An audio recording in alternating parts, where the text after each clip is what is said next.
And for our next story, let's talk about Syria's president.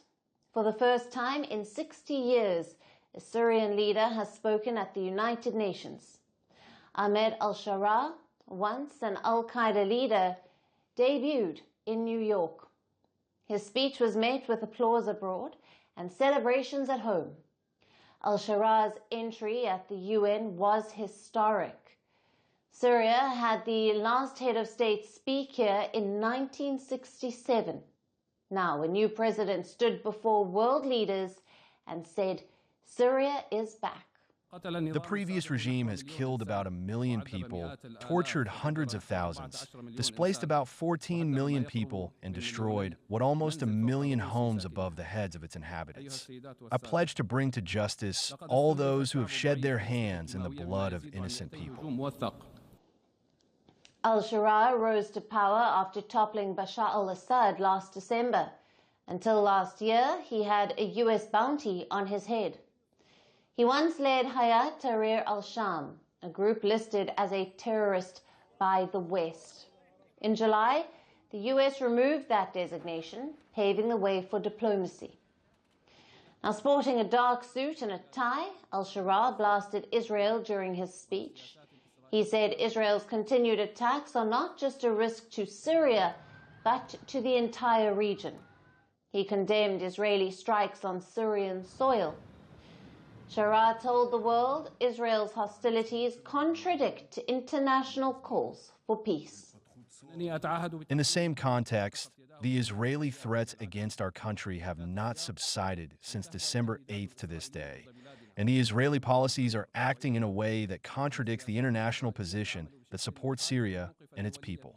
It's an attempt to take advantage of the transitional stage which subjects the region to enter into new conflicts that no one knows where it will end.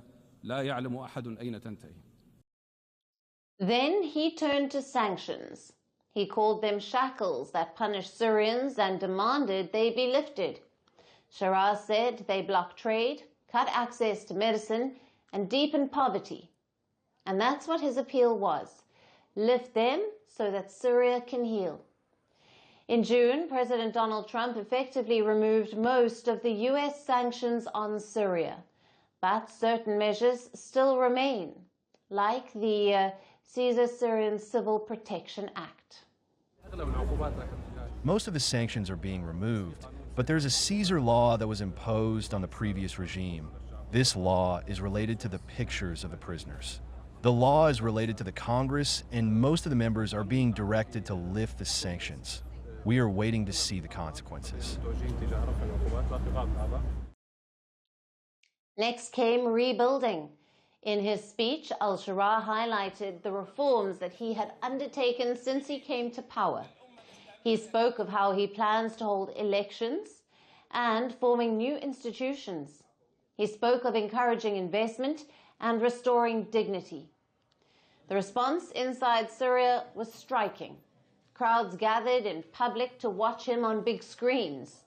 They cheered, they danced, and they lit fireworks.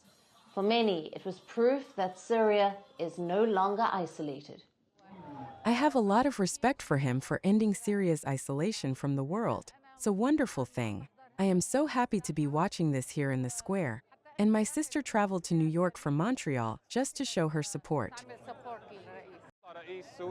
I'm here today because this is the first time in almost 60 years that a Syrian president speaks at the UN and represents us. We've been denied that for 60 years. We've even been denied gatherings like this one. Our parents and grandparents would have never thought this would have been possible. But challenges still remain. For example, sectarian clashes. There are deep political questions that he must find resolutions to. Will minorities like the Alawites, Druze, and Kurds feel protected? Will opposition groups be allowed to take part in elections?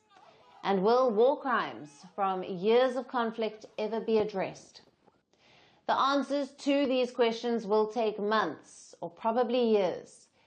But even so, Sharaa's appearance at the UN makes one thing clear: how quickly Syria's image is shifting from war and isolation to an active player on the world stage.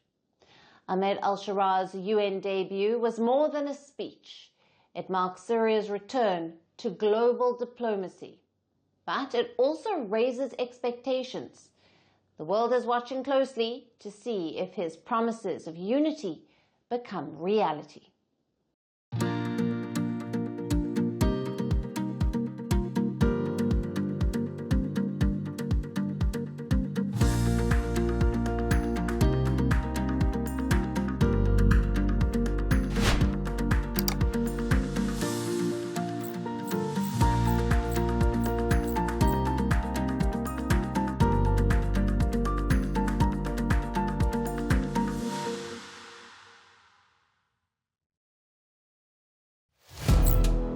Firstpost now available in 9 languages on YouTube. English, Stands at $36 trillion. French, Le FMI, comme German, Geschäftsführenden Direktor, Hindi, $30 trillion ka karj mo. Indonesian, Pemerintah tanpa pemeriksaan. Italian, Kali radikali. Japanese, 4兆ドル以上も。 Portuguese, por causa do próprio balanço patrimonial. Spanish. Beautiful bill.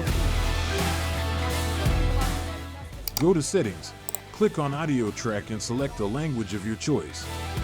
Be the first to know what's happening around you in your first language. Firstpost.